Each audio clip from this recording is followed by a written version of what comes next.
What was moving toward the Gulf was no longer a routine reinforcement package.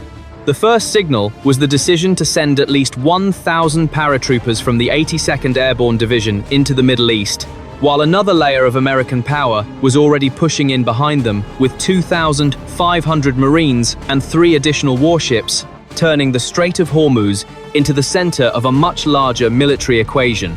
That shift carried weight far beyond troop movement charts. The waterway handles about 20% of the world's oil traffic on a normal day, and Washington was no longer talking as if this was only about containing local fallout. President Donald Trump said he had asked about 7 countries to join a coalition to police the strait, which placed maritime control, energy security, and coalition signaling into the same frame at once.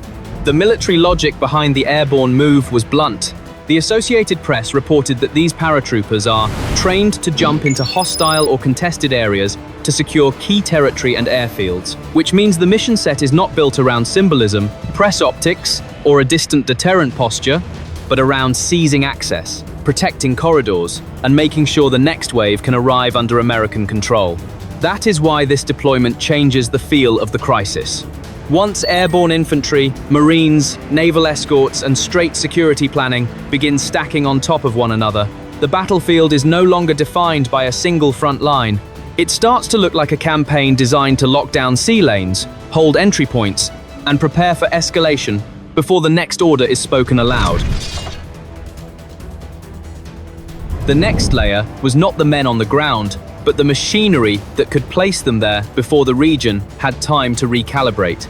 The Washington Post reported that the deployment package included the Immediate Response Force and 2 infantry battalions aligned for crisis action, a combination built for embassy reinforcement, airfield control, and the kind of forced entry mission that turns a diplomatic emergency into a live military corridor.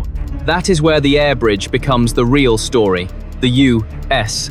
Air Force says the C-17 Globemaster III is capable of rapid strategic delivery of troops and all types of cargo directly to forward bases, and that matters because one aircraft can move up to 170,900 pounds of cargo, carry 102 paratroopers with equipment, and still reach about 2,400 nautical miles without refueling. Those figures explain why airborne movement changes the tempo of the whole theater. A platform that can land on a runway as short as 3,500 feet and only 90 feet wide does not need a perfect rear area airport. It can push combat power into places that were never meant to absorb heavy lift at speed, which is exactly how a reinforcement order becomes a real operational option instead of a warning shot. The aircraft itself also tells you what kind of campaign Washington is preparing for. Each C-17 uses 4 F-117 engines, rated at 40,440 pounds of thrust, cruises around 450 knots, and is built to move cargo as large as a 69-ton M1 Abrams, which means the transport chain behind these troops is sized not only for infantry insertion, but for follow-on firepower, armored sustainment, and a much heavier footprint if the crisis keeps widening. The next wave was built around amphibious pressure, not just airborne speed. The Wall Street Journal reported that about 2,200 Marines from the 31st Marine Expeditionary Unit, moving with USS Tripoli and USS New Orleans, were entering the CENTCOM area, while the broader US, the military footprint in the region, stood near 50,000 personnel. That changes the military picture because a Marine Expeditionary Force can bring aircraft, infantry, and ship-to-shore lift in one package. Instead of waiting for a large conventional buildup, Washington gains a force that can pressure coastal positions, reinforce offshore sites, or move quickly against critical nodes near the Strait of Hormuz. The aviation side adds another layer of pressure. Marine data lists the F-35B with a top speed of Mach 1.6, giving the amphibious group a stealth strike aircraft that can launch from a sea base rather than a fixed regional runway. The landing piece is just as important. The U.S.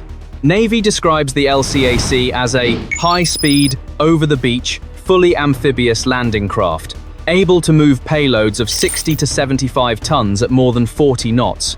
That gives the force a way to bring heavy equipment ashore without relying on a major port, which is exactly the kind of flexibility that matters in a choke point fight. The buildup was also running into a second reality. The closer US forces moved to the Gulf, the more every base, port, and runway sat under missile defense pressure. AP reported that Trump gave Tehran a 8-hour ultimatum to reopen the Strait of Hormuz, while a separate Reuters analysis found that a Patriot interceptor linked to a blast in Bahrain likely came from a U.S.-operated battery, a reminder that even defensive fire can reshape the battlefield around American deployments. That matters for any incoming force package because protection is no longer just about shooting down threats at distance. Reuters reported that the Bahrain explosion injured 32 civilians, and analysts traced the missile path back to a Patriot site in Riffa that has been active since 2009, showing how fast a regional air defense network can become part of the crisis itself, once Iranian drones and missiles start forcing repeated interceptions over populated ground. The military consequence is direct. If Washington is pushing airborne troops, Marines, and naval assets toward Hormuz, it also has to protect fuel points, airlift hubs, and command nodes from a strike pattern that can hit with very little warning, and the defensive layer around those sites is now operating under combat stress rather than peacetime assumptions. AP described the broader war as one that has already pushed oil above $112 a barrel, which tells you the fighting is not just near the shipping lane, but already affecting the systems built to keep that lane open. The next problem was not only how fast US forces could arrive, but how long they could survive once they were exposed inside the Gulf fight. NPR reported that the immediate response force from the 82nd Airborne can mobilize within 18 hours, and the same report said the expanding posture could bring roughly 6,000 to 8,000 American ground troops and supporting forces into close proximity to Iran, which turns every airstrip, fuel site, and command node into a live target set.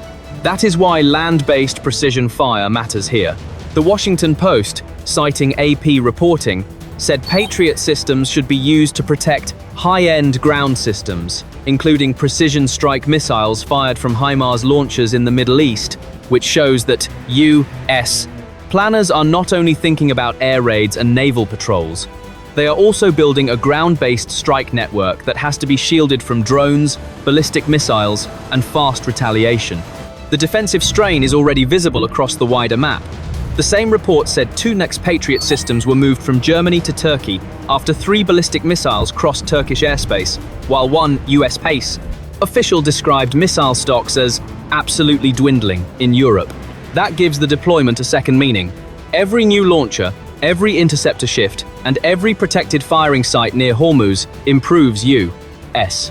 reach in the Gulf, but it also pulls scarce air defense capacity from somewhere else. The next question was not whether US forces could reach the Gulf, but how they would keep commercial traffic moving once they got there. A Financial Times analysis said any credible escort mission through the Strait of Hormuz could require 8 to 12 destroyers backed by fighter cover, because the threat is not coming from a single weapon, but from layered pressure that includes mines, drones, missiles, and fast attack craft operating in tight waters. That is where the political picture starts matching the military one. In a joint statement, the leaders of the United Kingdom, France, Germany, Italy, the Netherlands, and Japan said, "We express our readiness to contribute to appropriate efforts to ensure safe passage through the strait," which shows Washington is not preparing for a narrow U.S. only mission, but for a broader maritime framework built around convoy protection and energy security. The tactical problem is simple, even if the map is small. Warships escorting tankers in close formation become responsible not only for the ships beside them, but for the sea space ahead, the airspace above, and the coastal threat envelope on both sides, which is why every extra destroyer, patrol aircraft, and surveillance asset matters more here than it would in open ocean operations. The escort plan is therefore tied directly to the troop buildup. Paratroopers can secure access points, Marines can hold coastal pressure, and naval forces can try to keep the passage usable long enough for the wider operation to hold. Kharg Island is where the troop buildup starts pointing toward a harder objective than escort duty or defensive positioning. One recent report described the island as a critical hub for Iranian oil exports. And that description matters because any move against it would hit both military access and national revenue at the same time. The force now being discussed is larger than a symbolic tripwire, but still far from comfortable for a sustained hold. The same report said roughly 3,000 elite paratroopers from the 82nd Airborne Division were being positioned in the Middle East for a possible invasion scenario, which means planners are looking at a fast entry option rather than a slow, conventional buildup. That still leaves a major operational gap. A seizure mission on an island tied to Iran's oil network would need not only the landing force, but layered air cover, resupply, perimeter security, missile defense, and naval shielding strong enough to keep the first assault wave from being isolated once it gets ashore. The island offers economic leverage, but it also compresses troops into a narrow target area where Tehran can focus fire faster than Washington can widen the lodgement. The political risk is just as serious as the battlefield one. The same report linked the idea to debate inside Washington over whether striking Kharg would cripple Tehran's leverage or drag the United States into a longer ground commitment at the worst possible point in the Gulf crisis. The diplomatic track was widening at the same time. The military track kept hardening, and that is what made the build-up more dangerous. Mediation was no longer running through a single back channel, with Pakistan, Egypt, and Turkey all helping pass messages, while the United Nations named Jean Arnaud as a special envoy, which means the crisis had moved into a crowded negotiation space, where more actors were trying to slow the war before the next military step closed the window. The problem is that diplomacy was not advancing in a clean environment. Tehran was still denying direct talks with Washington, even as indirect contacts appeared to move forward, and outside governments were openly urging that opening to be used before the confrontation around Hormuz hardened into something much harder to reverse. As Johan Waterfall put it, Iran's regime would be well advised to respond to this now. So, if there is a window of opportunity for diplomacy, we should definitely give talks a chance. That is also why the economic layer belongs inside the military story. The White House rescheduled Trump's China trip for May 14 and 15 because the war was still consuming decision-making in Washington, while the EPA moved to allow broader summer sales of E15 fuel in an attempt to ease price pressure at home. Those are not battlefield statistics, but they show the conflict is already reaching far beyond troop deployments and missile defense, pushing into diplomacy, supply chains, and domestic political cost at the same time.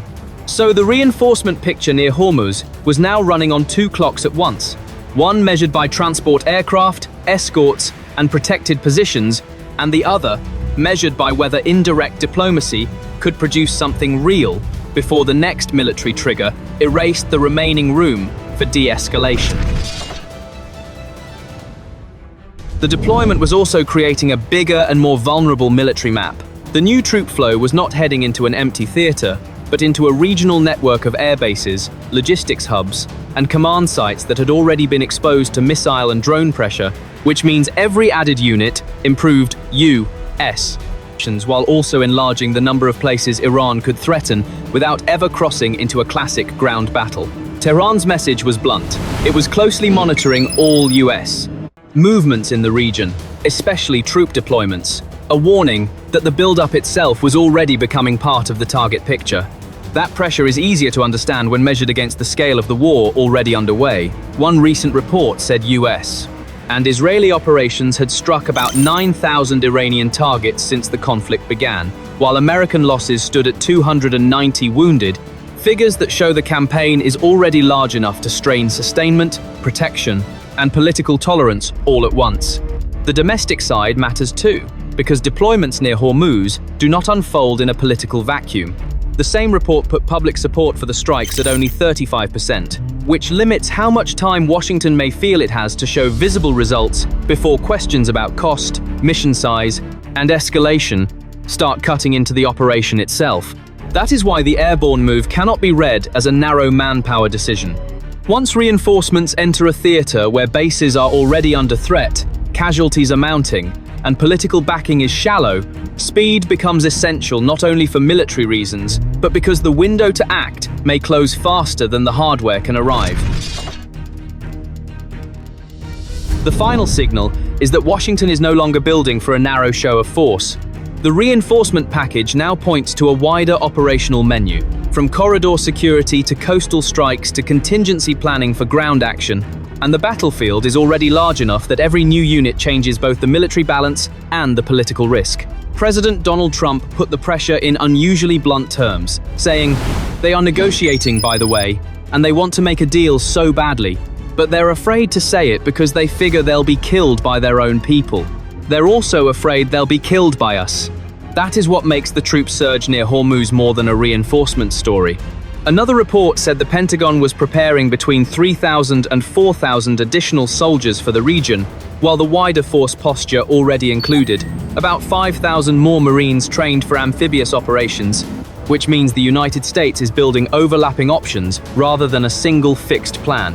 The cost of that approach is already visible at home and across the force.